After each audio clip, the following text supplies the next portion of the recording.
এরকম জীবন একমাত্র যার আছে তিনি হলেন মুহাম্মদুর রাসূলুল্লাহ। 3 নাম্বার, তার দ্বারা এমন কিছু পূর্ণতা লাভ করবে যা তার পূর্বে পূর্ণতা লাভ করে নেন। আমার আপনার নবী দ্বারা এইরকম কিছু বিষয় পূর্ণতা লাভ করেছে, যেমন শরীয়ত, নিয়ামত, নবুয়ত, আখলাক। আমার আপনার নবীর আগে আল্লাহ তাআলা কারো মাধ্যমে পূর্ণতা দেন নাই। 4 নাম্বার গুরুত্বপূর্ণ যে বিষয়টা, তার আনিত যে ঐশী বিধান, এটা তার উম্মতদের পর্যন্ত নির্ভুলভাবে পৌঁছাতে হবে। এখন আমার আপনার নবীর উপরে আল্লাহ তাআলা যে ঐশী কালাম প্রেরণ করেছেন কোরআনুল কারীম, বলেন তো ১৫০০ বছর পার হয়ে গেছে, কোরআনের একটা নুক্তাও কি পরিবর্তন হয়েছে নাকি? হয় না। এর কারণটা কি?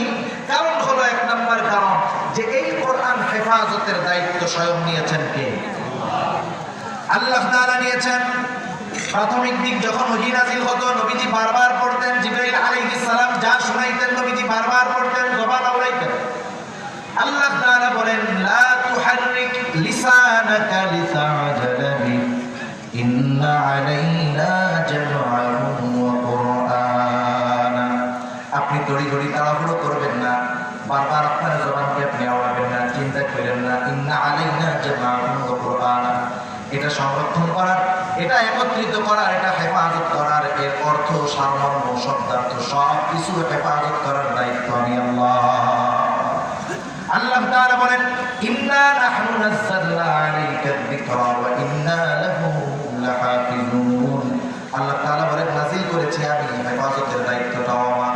এই জন্য ১৫০০ বছর পার হয়ে গেছে, আমার আপনার নবীর উপরে যে ওহী আল্লাহ নাযিল করেছেন একটা নুক্তাও পরিবর্তন হয় নাই।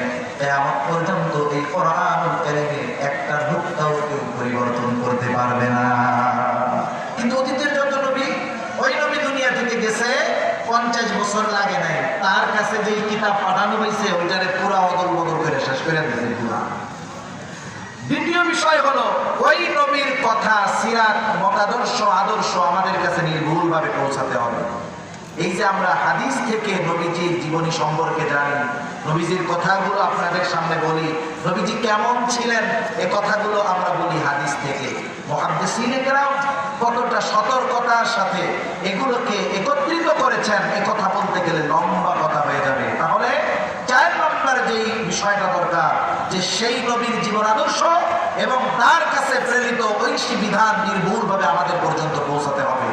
আমাদের পর্যন্ত নবীজির জীবন আদর্শ এবং তার কাছে প্রেরিত ঐশী বিধান নির্ভুলভাবে আমাদের কাছে আছে তো? বলেন, আছে?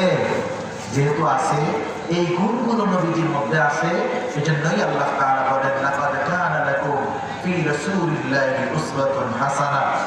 যে রাসূল সাল্লাল্লাহু আলাইহি ওয়াসাল্লামের জীবন আদর্শের মধ্যেই রয়েছে তোমাদের জন্য উত্তম আদর্শ। এটা সবাই জানি তো আমরা নাকি? সবাই জানি না?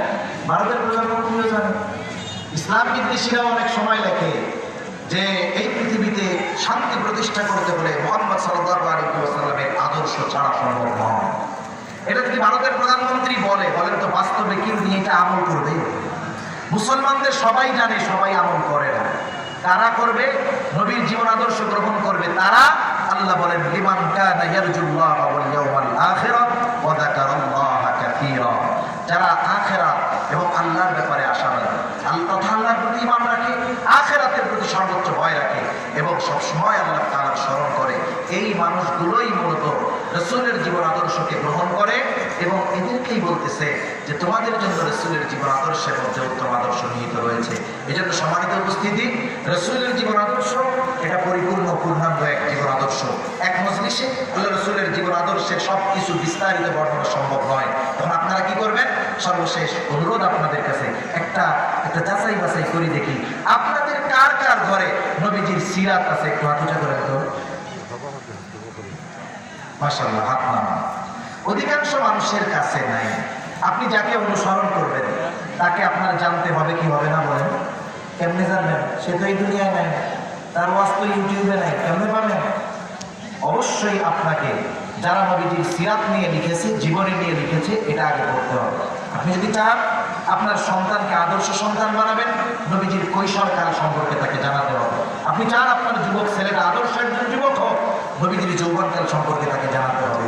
আপনি চান আমি আদর্শ স্বামী হব, জানতে হবে নবীজি স্ত্রীদের সাথে কেমন আচরণ করেছেন। আপনি আপনার সঙ্গীদের সাথে ভালো হতে চান, আপনাকে জানতে হবে নবী তার সঙ্গীদের সাথে কেমন আচরণ করেছেন। আপনি যদি চান যে আমি নেতৃত্ব দিব, তাহলে নবীজির নেতৃত্বের গুণাবলী কেমন ছিল জানার দরকার আছে না নাই? সেজন্য প্রত্যেকেই ঘরে নবীজির সিরাত কিনবেন। শুধু সিরাত মাহফিলগুলোই বা ওয়াজ মাহফিলে এসে শুনলে হবে না, ওই বইটা কিনে ফেলে রাখলে হবে না। এটা পরিবারের সবাইকে নিয়ে পাঠ অভ্যাস করে তুলতে হবে আমাদের। পারা যাবে তো ইনশাআল্লাহ? আল্লাহ সুবহানাহু ওয়া তাআলা আমাদের সকলকে কথাগুলো বুঝবার তৌফিক দান করুন। আমিন। ওয়া আখিরু দাওয়ানা আলহামদুলিল্লাহি রাব্বিল আলামিন। আসসালামু আলাইকুম ওয়া রাহমাতুল্লাহি ওয়া বারাকাতুহু।